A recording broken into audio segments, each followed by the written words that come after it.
Tadi kita lihat luar biasa sekali teman-teman kita yang memperagakan pada saat tobat beberapa hal di sini. Yang mereka peragakan tadi adalah tindakan-tindakan kita yang merusak lingkungan hidup, menebang pohon dan merusak hutan. Ya, itu yang pertama. Kita sekarang orang bilang mengalami panas, perubahan iklim. Itu terjadi karena banyak hutan yang selama ini menjadi sumber udara dan kesegaran telah menjadi rusak. Lalu yang berikut apalagi? Yang kedua tadi yang kamu lihat. Ya, pemburu ya. Mungkin ada juga yang pernah melakukannya dengan senapan angin dan mencari burung kokak, burung kiong dan menembaknya. Apalagi yang berikut? Penggunaan pestisida. Penggunaan pupuk kimia pestisida di sawah-sawah ya. Kita ingin mendapat hasil cepat. Dan untuk itu kita gunakan cara-cara instan tetapi yang merusak lingkungan. Dan yang terakhir yang selalu kita buat di lingkungan sekolah tadi apa? Membuang sampah ya. Bahkan juga membuang sisa makanan. Jadi ini contoh-contoh apa yang sering kita buat sehari-hari di sekolah, di rumah, di paroki yang merusak alam. Nah, pertanyaan penting. Apa sebetulnya akar atau penyebab dari tindakan-tindakan manusia yang jahat ini? Nah, Bapak Suci Paus Fransiskus dia memperlihatkan kepada kita paling kurang ada dua hal. Yang pertama menurut dia ada pada pola pikir. Menganggap alam ini hanya sebagai benda, hanya sebagai objek, hanya sebagai alat sarana untuk kita gunakan. Dan kalau kita sudah gunakan, kemudian kita buang. Itulah mental manusia. Dia menganggap di luar dirinya, tanah, tumbuhan, hewan itu hanya alat sarana untuk memuaskan hawa nafsunya. Hawa nafsu untuk makan, minum, berpakaian. Dan itu terletak dalam pola pikir yang sesat, yang keliru. Bayangkan misalnya tanah. Itulah sumber kehidupan.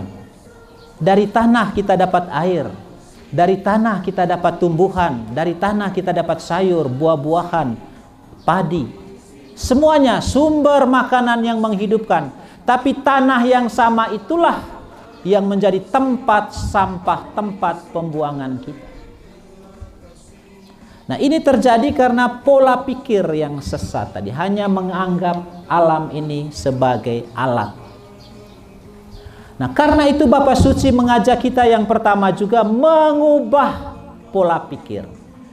Pola pikir yang sekarang harus menganggap alam ini sebagai bagian dari hidup kita dan memperlakukan alam bukan lagi sebagai alat, objek, tetapi sebagai subjek, sebagai yang berharga, yang berarti dalam dirinya. Alam itu bukan baru berarti kalau dia bermanfaat, tidak. Juga ketika dia tidak bermanfaat. Ketika dia ada, dia berharga. Memperlakukan tanah, memperlakukan tumbuhan, pohon, hewan, sungguh sebagai makhluk yang betul diciptakan oleh Tuhan. Jadi setiap ciptaan, setiap makhluk itu baik adanya.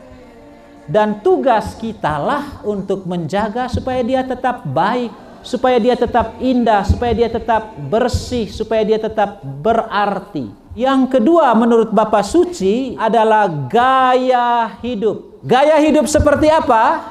Yang pertama tentu gaya hidup yang materialistis. Artinya yang sangat terikat dan terpesona, tergiur dengan benda-benda, yang senang belanja, yang pingin selalu pakai baju baru, yang selalu ingin pakai HP baru. Yang berikut, gaya hidup konsumtif. Konsumtif itu yang selalu makan, menggunakan, menghabiskan. Jadi kita didorong untuk konsumtif, selalu menggunakan, tapi tidak memproduksi, tidak menghasilkan.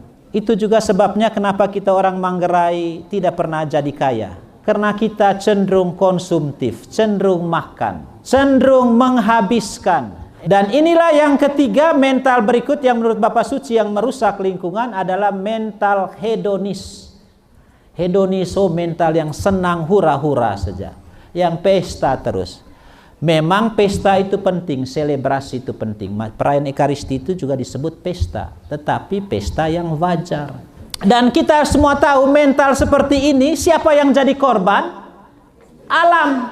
Alam yang jadi korban. Yang jadi korban hewan, yang jadi korban tumbuhan, yang jadi korban air, yang jadi korban tanah. Alam yang jadi korban. Karena itu Bapak Suci mengajak kita untuk memperbaiki pola hidup, gaya hidup. Untuk merubah gaya hidup. Dia sebut ini dengan pertobatan ekologis. Mengubah gaya hidup kita supaya ramah dengan lingkungan. Kenapa misalnya kita kalau minum air harus selalu pakai gelas plastik? Bayangkan berapa banyak gelas plastik itu nanti yang akan mengotori alam. Yang berikut, penggunaan air. Keran bocor kita lepas. Listrik kita juga sama. Listrik kita selalu kita biarkan, entah ada orang dalam ruangan atau tidak. Bayangkan kalau hemat listrik satu malam saja, berapa yang kita hemat dan berapa banyak lingkungan hidup yang kita selamatkan. Bagaimana kita sebetulnya adalah perusak alam, tetapi juga yang menunjukkan kita juga bisa menjadi pahlawan-pahlawan yang menyelamatkan alam. Tadi kalau kita dengar lagi dari kitab Kejadian, bukan hanya Allah menciptakan baik adanya, tapi Allah juga menciptakan semua ciptaan itu berada dalam hubungan yang serasi satu sama lain. Air ada untuk menghidupkan tumbuhan. Tumbuhan ada untuk menghidupkan hewan. Hewan nanti ada untuk menghidupkan manusia, atau juga cirit hewan nanti menghidupkan lagi tumbuhan ataupun juga jenis hewan-hewan kecil. Jadi semuanya diciptakan secara harmonis, secara selaras, secara indah. Dan itulah tugas kita. Bukan hanya merawat alam supaya tetap lestari, tapi juga supaya dia tetap indah.